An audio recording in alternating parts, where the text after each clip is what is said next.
আসসালামু আলাইকুম। আশা করি সবাই ভালো আছেন। বেশ কিছুদিন যাবৎ আমার ঘরে ঠান্ডা জ্বর, সবাই ভাইরাস জ্বর আক্রান্ত, কোনোভাবেই কেউ যেন সুস্থ হচ্ছে না। বাইরের ওয়েদারটাও আজকে বৃষ্টি হচ্ছে, ফোঁটা ফোঁটা বৃষ্টি শুরু হয়ে গেছে, মেঘলা আকাশ। তো বাচ্চারা যেহেতু জ্বরে কিছুই খেতে চায় না, একেবারেই রুচি চলে গেছে।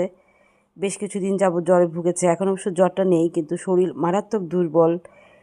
এই জন্য ওদের জন্য একটু স্যুপ করছি, কারণ ভাত একেবারেই খেতে পারে না, ভাতের গন্ধ, খাবারের গন্ধটা তারা নিতে পারছে না। তাই আমি ওদেরকে একটু ডিম দিয়ে স্যুপ করে দিই।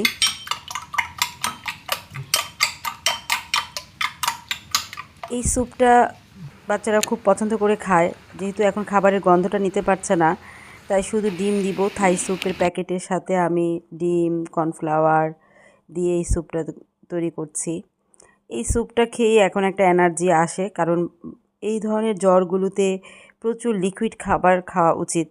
ডাক্তাররা বলে যে আপনারা বেশি পরিমাণ ডাবের পানি, স্যুপ এবং তরল খাবার যতটা পারেন খাওয়াবেন।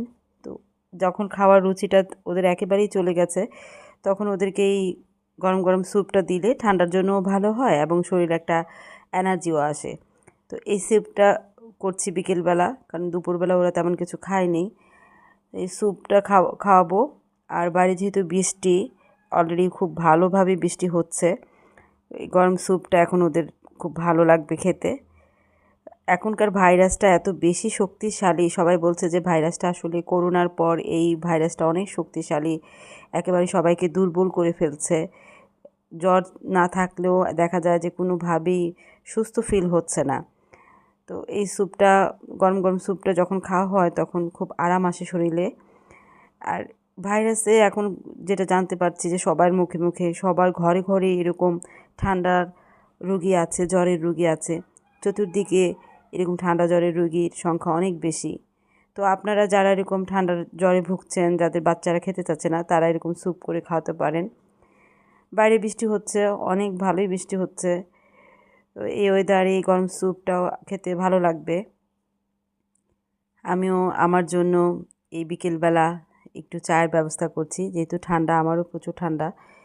এই জন্য বিভিন্ন ধরনের আদা, মশলা এগুলো দিয়ে, তুলসী পাতা দিয়ে আমি সবসময় পানিটা চুলায় জাল করে রাখি।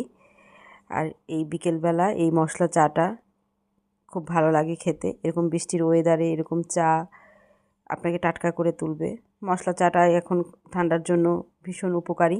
যাদের সমস্যা আছে ঠান্ডার, তারা খেতে পারেন। তো সবাই ভালো থাকবেন, সবার সুস্থতা কামনা করছি। আমাদের জন্য আপনারা সবাই দোয়া করবেন, যাতে আমরা আল্লাহর রহমতে খুব দ্রুত সুস্থ হয়ে যাই। আপনারা সবাই ভালো থাকবেন এই আশা করছি।